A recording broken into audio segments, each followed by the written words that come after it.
Welcome to Wightlink Raiders TV. We're joined by Wightlink Raiders defenceman Yousif Saada. I think I got that right. Close enough. Obviously, he's been here before, played in the English Premier League days, and he came back this season after playing a bit of time at Oxford and also in Swindon in the ENL2. Was you quite expecting to play this year at this level, or was you quite happy to sort of play as you were obviously in ENL2? Was it just sort of something? I wouldn't say happy was the word last year. It was kind of just that's the way it went. I didn't really want to play ENL2, but with Bristol losing their rink, which is pretty tough for the Hargreaves family. We worked very hard to get any kind of hockey going in Bristol. I wanted to carry on playing. Swindon was there on my doorstep, so I took the opportunity. End of last year, I almost got to the point where I wanted to just quit hockey, to be honest with you.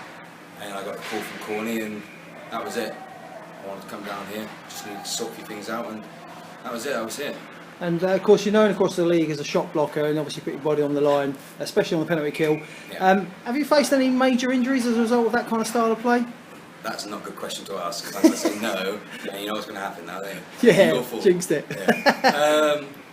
No, I've been pretty lucky. A couple of broken toe once, I think, and a few cuts here and there, but on the whole, been pretty lucky. In fact, the only time I ever broken anything blocking a shot was when I was trying to get out of the way of a shot. Oh, I wasn't trying to block it. So it's best to block them really, rather than get out of the way. Yeah, what's that tell you? Of course, many Wightlink Raiders fans remember Matt Cote played here many years ago. Obviously, a very similar sort of style of player, blocking shots. And I believe he's got 2 shot knees now. But I'm not that that's trying to instill you with any confidence. But of course, was it someone you modelled your play on with your shot blocking, or was it just something you naturally did as a player? To be honest with you, I mean, Ken Forshaw was always a good shot blocker, and he always told me a lot about it to get me going there. But to be perfectly honest with you, it was when I started playing here the first time round.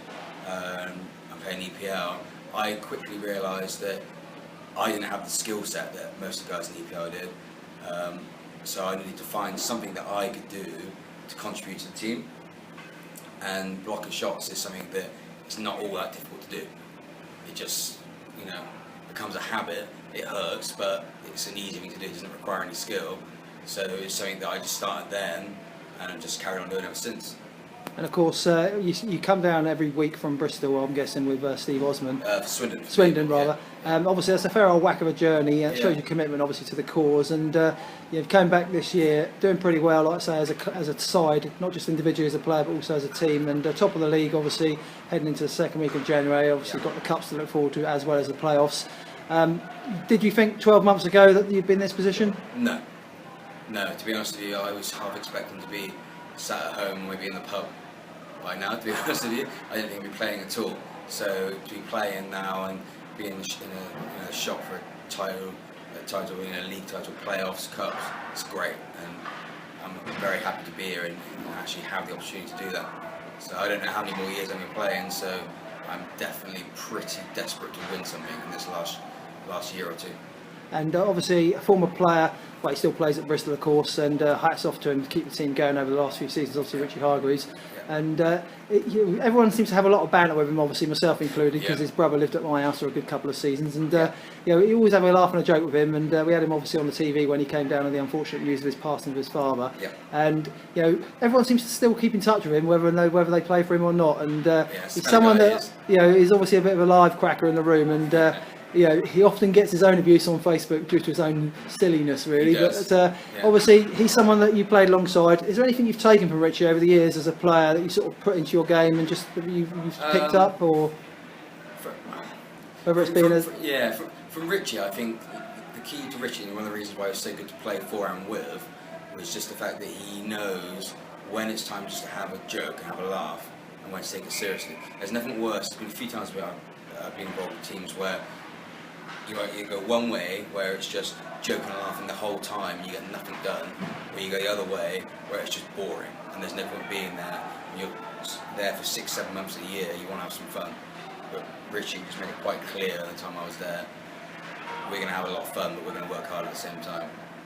And like I say, you got London on Saturday, and then a massive weekend the weekend after, Chelmsford and Victor. Yeah. I think that I've spoken to obviously Jeremy and also Steve Price, and everyone seems to be of the opinion that if you can get through that weekend and still get 4 points, that you're pretty much in a really good position to win something. Yeah. Still another month or two left of the season, but that's obviously a massive obstacle to overcome next week.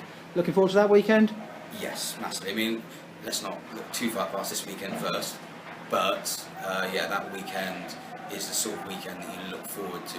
That's the kind of weekend that still gets me coming here on a Saturday after even a Thursday after work.